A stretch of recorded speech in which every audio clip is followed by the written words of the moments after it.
special guest this evening is Carlita Shaw, and I'm really happy to have her on tonight, by the way. Carlita Shaw is an ecologist, writer, artist, and teacher. She has founded both a charity and a later nonprofit organization, www.evolvetoecology.com, where people can volunteer to work and live with indigenous people in the Amazon rainforest.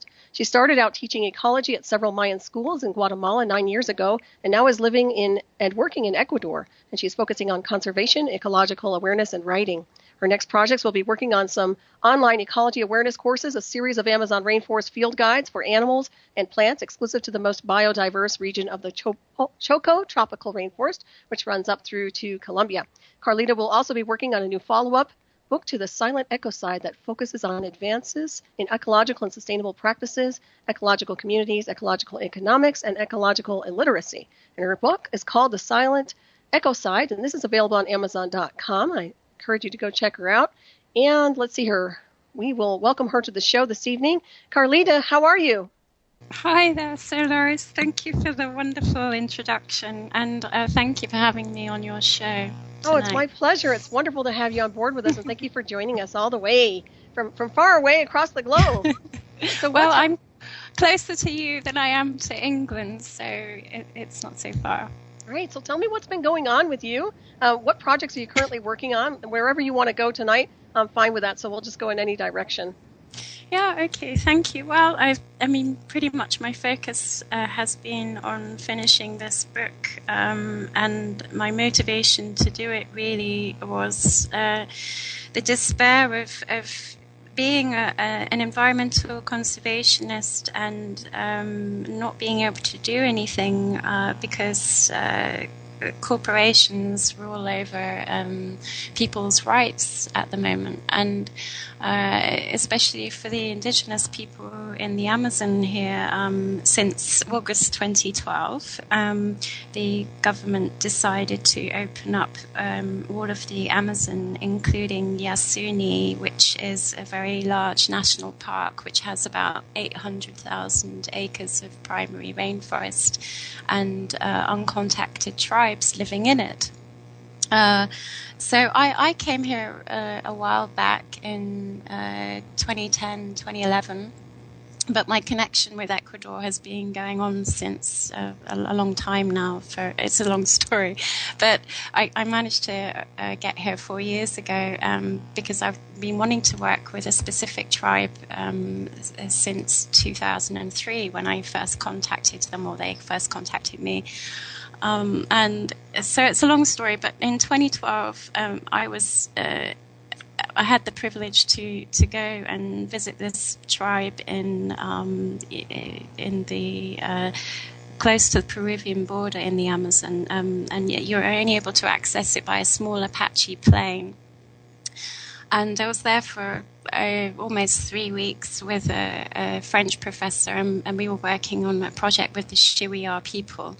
Now, the Shiwiar are a small group of indigenous people that live close to the Peruvian border in Huincia, and that's where the project where we've had volunteers go to, and the volunteers learn how to survive in the forest. They learn basically indigenous survival techniques, because they're there completely isolated, and their only contact with people in the outside world is a radio and the occasional small Apache plane that visits the territory every now and again.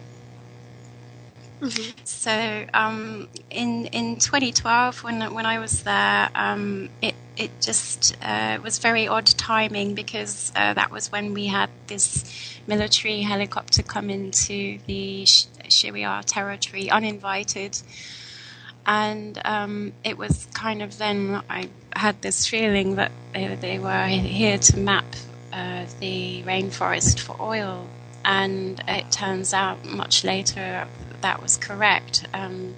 So when I was back in England in October that year, after getting malaria and getting sick, I found out that the government here wanted to sell off all the rainforest for oil.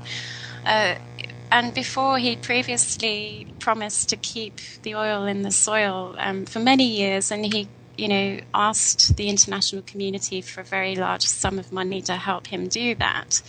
Now, as a conservationist, there are other ways you can go about doing that. You don't need a huge sum of money to keep the oil in the soil, but it is a problem in the respect that what's driving this really is the debt to China. A lot of countries have a debt to China, and Ecuador is one of them.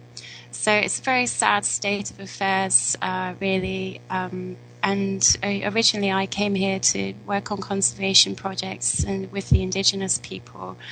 But since October, I wrote an article back in England, which was in the Ecologist magazine, about what happened and in Ecuador. And I've been keeping a low profile since then when I got back here for various reasons, because it's not it's volatile for environmental conservationists at the moment if they're opposed to drilling in Yasuni.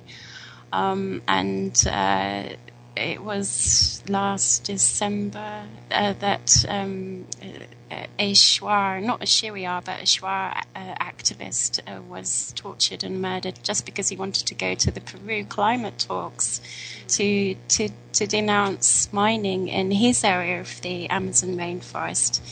And so that was kind of one of the reasons, really, why I wanted to get on with this book. And I've been formulating the book for a while in my head because over the last 10, 15 years, I've been doing research on as to what alternative technologies and sustainable resources there are out there, to deal with some of humanity's major environmental crises. And I think really that was one of the things that sort of led me to the book as well, because everything in the book stems from this path of the last 15 years and looking for answers and finding out in the end that environmental conservation is mute these days. It's definitely not a career I would recommend anyone else to go into right now. It can be very dangerous, and I applaud you for all that you're doing over there. And I've seen some footage and videos you've put out, and they're incredible. So I encourage everybody to check it out, and also purchase your book, of course, which is on Amazon.com, right? Yes, yeah, you can get it. You can get the Kindle version, which is cheaper, and then the paperback as well. So. They're both available on Amazon right now. Actually, the book deals with a lot of controversial issues, and I'm glad you're aware of many of those issues already, which is great. Oh, absolutely. And I think a lot of our listeners are very savvy, too. And it's really amazing to me. This is all about greed. It's all about oil. And we have such a critical, this is critical with the rainforest. We need the rainforest. The animals need the rainforest and the planet. And why are they're just so desensitized to what's going on? It's freaking amazing to me that they don't pay attention, That's right. And it goes so deep, the level of corruption. But, the main thing really for people to be aware of, to start this whole conversation off with, is that, no government is going to give up making $30 to $50 million per hour from just one oil company in profit. So if you imagine just one oil company like Shell Oil, and this is a real figure, makes $30 to $50 million an hour in revenues, in profit alone. And, we have all the alternatives out there. There are so many alternatives, but they've been repressed vehemently because of this, and it's a very difficult situation that we're in, and it's not something environmental conservation can do much about. Now we're dealing with something much deeper, and so it's like, where do we go from here? Because we're dealing with a very high level of corruption. Right, and to what degree does this planet suffer and the people on it due to the greed and negligence of mankind? As I always ask that question. But you look at the rainforest, we're all aware that those are the lungs of the earth. They're the lungs that provide, they sustain us, for crying out loud. And this is what I can't understand. I understand, that's very lucrative, but at the same time, we need an alternative. There's no doubt about it. We have to do something else. Well, actually, everybody refers to the rainforests as the lungs of the earth, but it's actually the oceans that are the lungs of the earth. The rainforests are highly important too, and they basically work together. The oceans cover about 70% of the Earth's surface, and all the algal activity and microbial activity produce about 80% of the world's oxygen. So this is also very alarming, because most people are ecologically in the not known. They don't know that they're kind of ecologically illiterate. And this is no accident. We're taught so many things at school, but we are not taught ecology at a basic level all throughout school. It's not mandatory. We learn little bits of it in biology and science, but children should really learn a lot more, because if they did, they would have more power today, and more knowledge, and that's one of the reasons why I was asking you earlier before we started if I could read my article, because absolutely, a good introduction into this, because it covers pretty much what most of the book is about, and obviously we'll cover the rest afterwards. So. I'll just read it if that's okay. Absolutely. Go ahead. Okay. So, caring humans are in danger of extinction. As an ecologist working several decades in various environmental sectors, I will say that I've come to learn that ecological illiteracy is not an accident.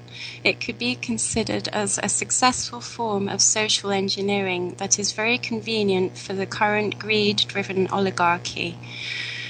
We were not born ecologically illiterate. A child instinctively knows to care for animals and the environment, and often toddlers marvel at every blade of grass and insect it encounters. It is usually when a child is shown or taught cruelty that a child starts to mimic adults by example and not respecting its fellow creatures or environment. Biophilia is an instinct we are born with, and it's an inner sense of feeling good and being uplifted by nature. However, systematic deprogramming in humans has turned us into good capitalists and consumers, but appalling environmental protectors, making us ignorant of ecology and how we are affected by or affecting key ecosystems on the earth, and solely by our lifestyle choices. Society has conditioned people to become so distant from or even scared of nature or being repulsed by it, to the point that many people can be called biophobic, just being scared of nature. So society has done this through schooling and lack of emphasis on ecology. We are mostly taught we are superior to or separate from nature. And social media, movies, television programs, adverts have been convenient in this way for the government. So have many religious beliefs. As a result of humanity's ecological ignorance and belief that we are separate from nature, the ecosystems of our planet show severe signs of devastating impact, from oceans being contaminated with radioactive waste, sewerage, and oxygen-depleted zones. Another example of ecological illiteracy is that many people refer to the forests as the lungs of the earth. It is actually the oceans and their marine, algal, and microbial communities that are the lungs of the earth. And they produce 80% of the world's oxygen, and the ocean is a keystone ecosystem to stabilizing the climate and maintaining good oxygen levels. Yet, the oceans are heavily polluted with plastic and toxic effluents and contaminating major global food chains, and yet we continue to overexploit over 85% of the world's fish stocks. And at the same time, there may be no rainforests left in 20 years' time. or enough fish in the ocean in 10 years' time, and it has already been noted that future generations will not be able to fish as we do today in 20 years' time from now. Over half the world will have a water crisis in 15 years from now, and bees, which are our important crop pollinators, are fast disappearing due to toxic chemicals from aerosols being sprayed into the atmosphere by geoengineering and pesticides being used on an industrial scale. The rate of deforestation and ocean pollution is destroying our major keystone ecosystems and their ability to maintain and stabilize weather systems. So just take a moment to imagine if things were entirely different. If we were all ecologically literate and aware of the consequences of our daily actions on key ecosystems and on other species and the violence we are causing Earth, we would be far more respectful to nature, and the greed-driven corporate power system as it is would cease to be destructive to the environment. Pollution would no longer be profitable, and instead environmental investment would be more beneficial, as well as us seeing an expansion of employment in green ecological capitalism that thrives through pioneering sustainable technologies in industry and ecological economies. We would have a community-orientated management of natural resources rather than centralized government management of natural resources that prioritize nature and all kinds of sustainable technologies in operation in society, which would replace fossil fuels, which would be banned and replaced by billion-dollar investments into clean technologies that presently exist but currently lack the funding and support from governments because they do not make enough money for governments or banks. We would also have an ecologically based economy, one which invests in the bank of nature, or natural capital as it's referred to by ecological economists, where nature is given a significant financial value for its invisible goods and services. A simple example are bees pollinating crops, clean water production via mountain aquifers, and geological ecosystems and oxygen production from trees in forest ecosystems. Investment in natural capital would protect major natural resources from exploitation and destruction by super corporations, especially oil, gas, and mineral companies. Almost done. One of the incredible benefits from natural capital-based economy is that it would wipe off each country's gross national debt. For example, the World Resource Institute, the WRI, estimates the value of ecosystem goods and services to be US $33 trillion a year, nearly twice the value of the global gross national product of US, which is $18 trillion. The US is in debt by around $17 trillion. Therefore, if the US transitioned to an economy based on natural capital, it would take care of this debt. Global debt is currently a powerful driving force of ecological destruction, which we call ecocide. An example is that many Latin American countries are in debt to China, and therefore China is one of the major driving forces through debt pressures to rapidly exploiting the Amazon rainforest for oil, hydroelectricity power, and minerals.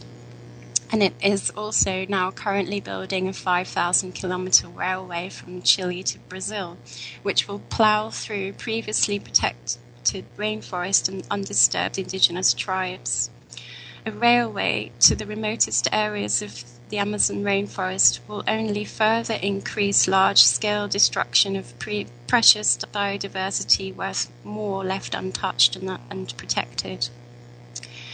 We would also have stringent international laws in place protecting the earth from ecocide, and every country, not just a few countries, would by now have given nature the same rights as human beings, or a corporate fiction in the court of law. Presently, corporations have more rights than nature, and more frequently, corporations are beginning to have more rights than people in this so-called modern civilization.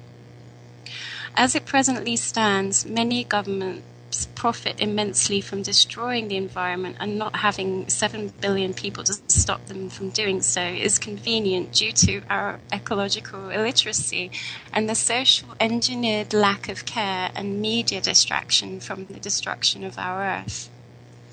So presently ourselves and our world governments can no longer afford to be ecologically illiterate. This is driving an environmental crisis that has gone beyond critical tipping point, where up to 150 species of animals and plants are disappearing daily and key ecosystems are being destroyed beyond recovery if we do not stop and make major changes now. Ecological ignorance is good for business, yet business can only last so long while the environment is falling apart around us. Everything we do relies on ecology and ecosystems, and we cannot continue to ignore this fact. Ecological illiteracy in government and society is one of the worst things that has ever happened to Earth and to us. For humanity to become so disconnected to ignorantly treat nature as if it's separate from itself, the caring human is in danger of extinction. Mm-hmm. Sorry, that was very long. Oh, no, it's fine. And actually, excellent article, by the way. That's well written. Very good. And very impactful, to say the least. And yeah, it's very concerning, without a doubt. I mean, it's almost feeling like they're terraforming the planet to some degree when you look and see what's happening. Absolutely. Yeah, I totally get that too, especially with the eugenics, what looks like eugenics program and the forced vaccines. We've got geoengineering. We've got all these things that are going simultaneously. Yes, and they're all working together, aren't they? Mm-hmm. Certainly seems that way. And of course, it seems like a self-destruct sequence, if you ask me. Yes. You have to ask yourself what the final outcome is with something like that, when they're going full speed ahead and they're being reckless. Insofar as I agree with you, I think education is huge. And it's interesting about the lungs of the earth being the oceans. And when you think about Fukushima now, that's very concerning, because we know Fukushima has done devastating damages that we don't even really see yet, because nobody's really taking measurements. Absolutely. And the FDA refused to take any radiation samples from seafood, which is quite disconcerting. But I was just looking at that earlier on, and was worked out that over the last 4 years since 2013, and I didn't get to look before that, when it actually happened in 2011, about 3,800 sea lion pups have died and starved due to radiation poisoning. It's horrible. Yeah. That's another thing too. The wildlife suffers severely. Well, yeah, absolutely. I mean, the Pacific Ocean has really had it, with Fukushima, and we'll probably start seeing signs of it down here, in probably the next year or so. I was quite worried about the whales, because there's only 20,000 blue whales left, and I heard that some of those got washed up in California after the small. Well, there was a large oil spill there, which I think that happened to cover up some of the radiations, contamination signs with the sea lions and everything dying and being emaciated. But I also the level of different species that have died as a result of that is just mind-boggling. And the mollusks and the starfish, everything. The fish, the kelp is contaminated. Someone did a reading of cesium-134 with kelp in California. So it's obvious that it's radiation poisoning that's killing the Pacific animals. So, no, I'm sorry, it's very depressing. Well, it is, but we have to look at it. I mean, it's not something we can just bury our heads and walk away, unfortunately. No. But yeah, it is. I mean, it's just like, what else is new? It's kind of like par for the course. At this point in the continuum, it seems to me like a lot of things are happening at once and everything's bubbling up. And it's good to observe it and address it, because it is a concern, obviously. I mean, I don't think any of us really want to see the planet go down in a negative spiral. And it seems to be doing that due to, once again, I think the negligence of mankind to some degree.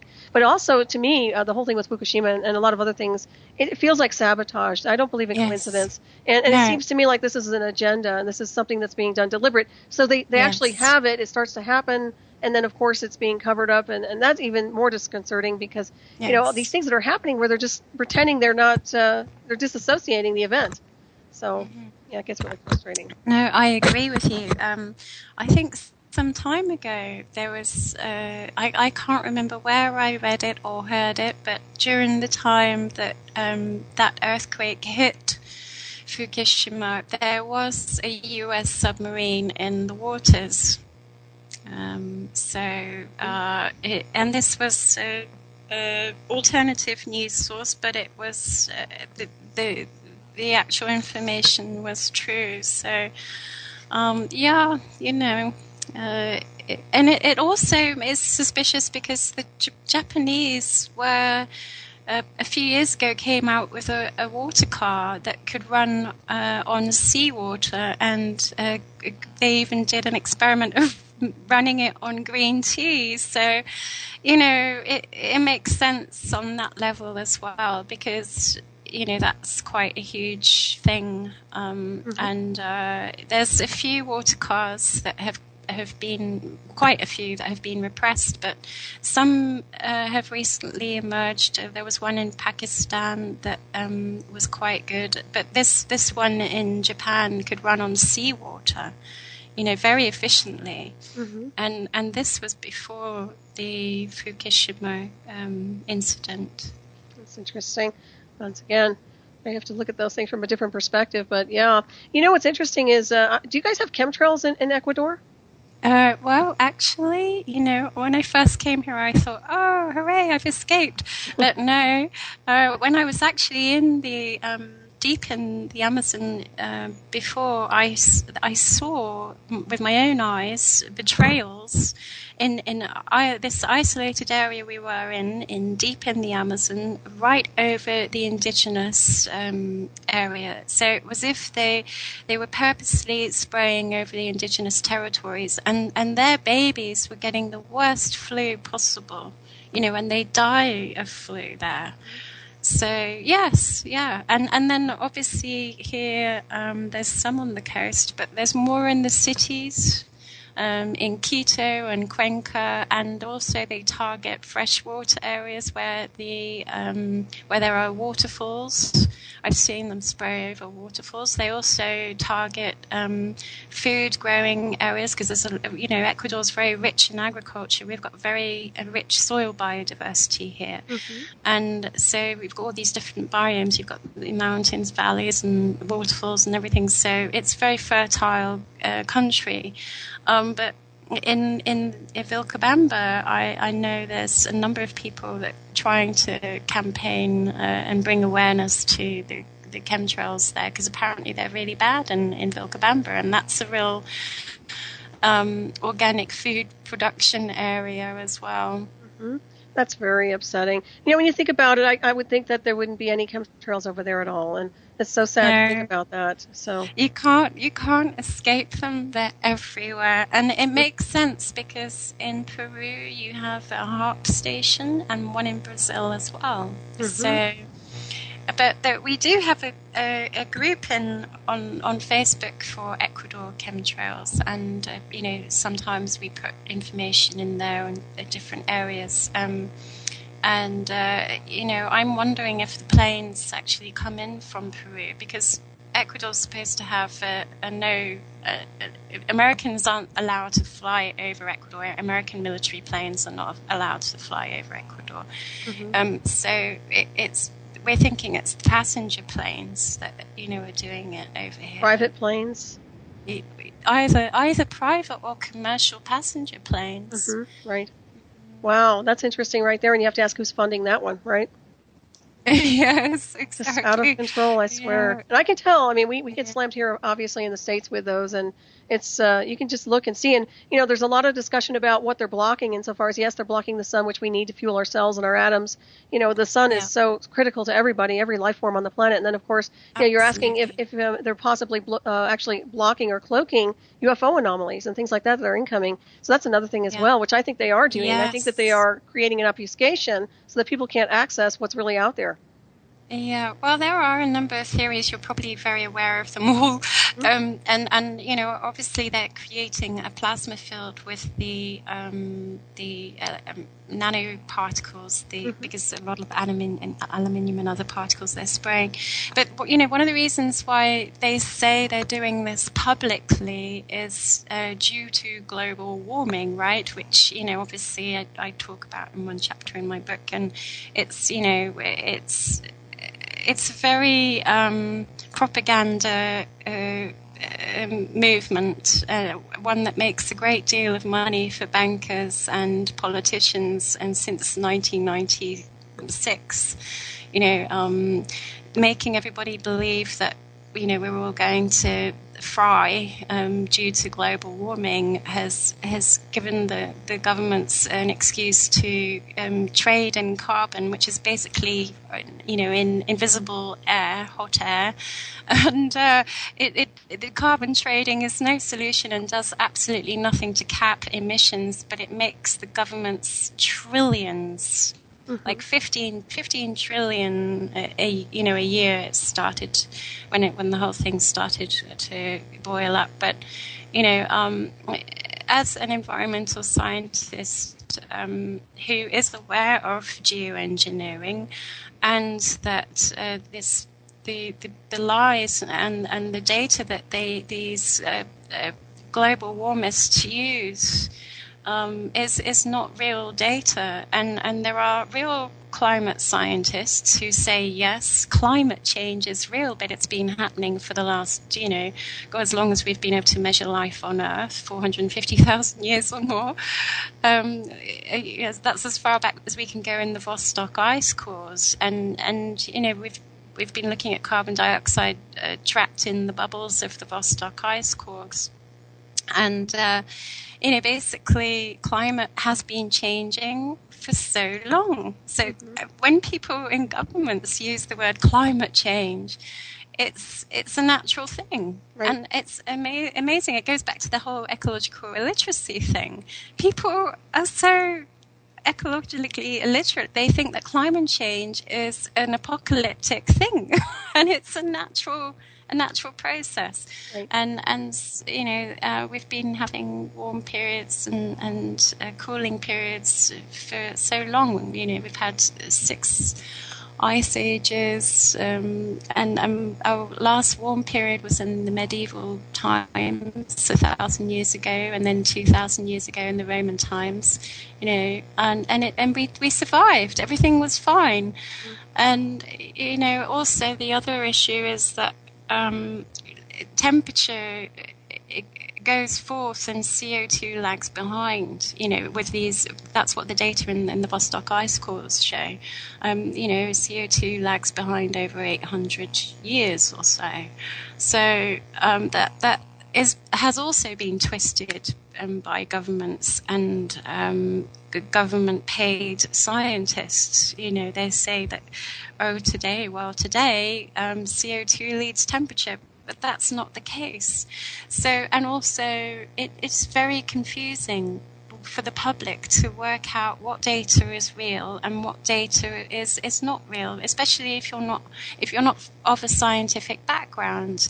So if you're researching all this stuff on the internet, there's a lot of websites out there that have been set up specifically to try and debunk people like me who believe in real climate science, you know. And the fact that climate change is natural, but man-made climate change, there is no settled conclusion that CO2 emissions are rising up at an alarming rate. You know, we are obviously adding to CO2 emissions, but it's not rising up at an alarming rate. And there's so many factors involved. One you just mentioned is the sun, you know, and that's a very big factor. And also the fact that we have cycles of the way we ellipse the sun, you know, the Earth's orbit around the sun also affects climate, you know. Exactly. We've got cycles every hundreds of thousands of years and every 90,000 years, periods of cold and periods of warm, depending on our orbit around the sun. So all of these are part of ecology as well, and it's information that it isn't available to people when they do the research, and all they take in is the global consensus that global warming is happening at an alarming rate. And you and I know that that's not the case, or that's our reality, but that's certainly what most climate scientists believe. And I went to NASA's website today, and I was, just surprised. Well, I shouldn't be surprised. Never a straight answer. Right. And their propaganda on global warming is just amazing. But the weird side of it is they employ amazing climate scientists which don't support the global warming controversy. So, they have amazing climate scientists that analyze satellite data and say, no, actually, this is, we're looking at data that goes back over 450,000 years or so or more. And this is what's happening. This is the bigger picture over, millions of years, and as well they can do that, and it's not alarming at the moment. The situation isn't alarming, but the people who obviously run NASA's website aren't the climate scientists, So we've got these kind of polarities going on. But I don't really want to spend too much time talking about that, because I don't want a big backlash of warmists trying to insult me, Oh, that's no worries on that one. Yeah, but no, I agree with you on that. It's but NASA is just a smokescreen anyway. When push comes to shove. It is absolutely, yeah. It really is. It really is. Right, and we know they're weaponizing the atmosphere. I mean, that's quite obvious. So whatever's going on, they're increasing and inducing a change and a shift. That's obvious to me. But obviously, you're right. I mean, we've been dealing with transitions, and the planet has gone through its own cycles of change since before mankind showed up on the map. So I totally agree with you. And it's nice and refreshing to have you on, because a lot of people really are not. It's not that they're really illiterate. It's just that they really haven't been educated. And unfortunately, with mainstream propaganda, people just don't get real information anymore. And the schools are all censored and edited. I mean, the textbooks are so ridiculous. I can't believe kids can learn a thing in school anymore. Yeah. So where do you go? I mean, where do these children go? I just can't imagine how it's going to be for them when they grow older. Yeah, I heard about that. I mean, it's the same in England, though, too. I have noticed they have been systematically making these cutbacks to education and local communities. It's like over the last 30 years, in both the US and Europe and the UK, there have been a parallel systematic fragmenting of communities and education systems. And that's why, when anybody talks about real climate change science to me, I say, go look at a textbook that was printed before 1994, because those old textbooks told the truth. Well, that's what we learn. So they soon will have a book burning party with all the older textbooks, I'm sure. Yeah, cover their tracks, But they rewrite history all the time. It's his story. It's a version of something which isn't accurate most of the time. They do. That's right. Yeah. So how long are you going to plan on staying in Ecuador? Well, I pretty much live here now, okay. So I probably live and die here. I'm not like going. A beautiful place. Yes, it is. It's a very, very biodiverse country, indigenously diverse as well, which I love. There's just so many different indigenous people, not just in the forest, but in the mountains as well. Here on the coast, it's not so many very strong different ethnic diversities, but it's more in the Andes and then back in the forest and up in the north. It's a fascinating small country, but it's very compact. But if you travel around Ecuador, you can, in just a few days, you see mountains, you see forests, you see cactuses in the desert, you see ice-capped mountains and volcanoes and lakes. So yeah, it's got everything down and very here. Spiritually charged as well. Well, it's funny you said that, because we had last year in Cuenca, when I was living back in the Andes, we had an Indian guru. His name escapes me. He came to visit Ecuador, especially to tell people that he felt that the earth energies had changed and they will be shifting. The earth chakra, the heart chakra, was in India. It's been in India for a long time. Apparently, it's shifting to Ecuador now. Interesting. Wow. So I don't know what that means, but it definitely reflects a shift in consciousness. Which the book also talks about. A lot of people might look at my book and they'll say, well, you've got a lot of different subjects in there, but actually everything really fits together in my eyes, because ecology is a very big subject. On many levels. You've got human ecology, and you've got a deep ecology, which is the ecology of consciousness, and our connection with the earth, and we really need to reconnect with some lost knowledge as well, Right.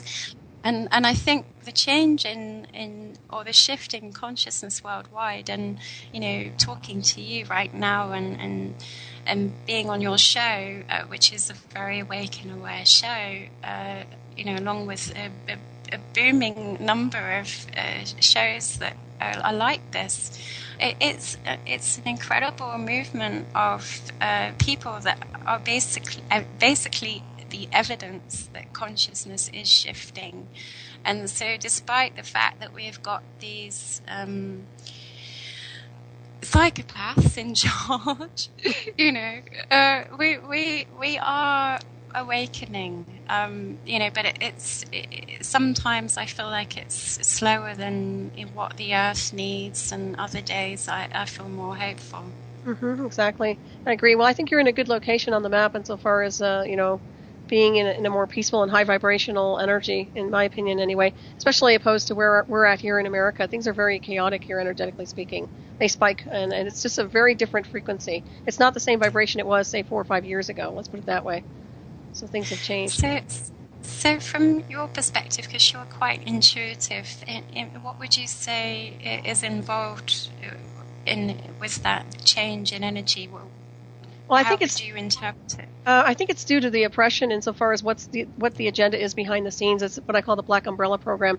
Literally, there's things that are going on that are pushing to a point where people are getting more controlled and manipulated, even if it's subconscious or through a form of subliminal mind control. I mean, there are things that are happening that are affecting the masses on a collective level. And, of course, that's changing their vibration. So there's some problems with that. And you'll see it. I mean, there's some potential race wars that are spiking up and things like this. But it's all really driven by propaganda. And I'd hate to say it, but a lot of it is coming out of D.C., spiking it up. So we really need to move and clear all this baggage out. And, of course, it's going to take work. I mean, it just doesn't happen overnight to move this stuff, but it's something that people need to be aware of. But, I really kind of envy you in a way, because I would love to be away from this mainland right now and just kind of go someplace and get away from all this. But where do you go?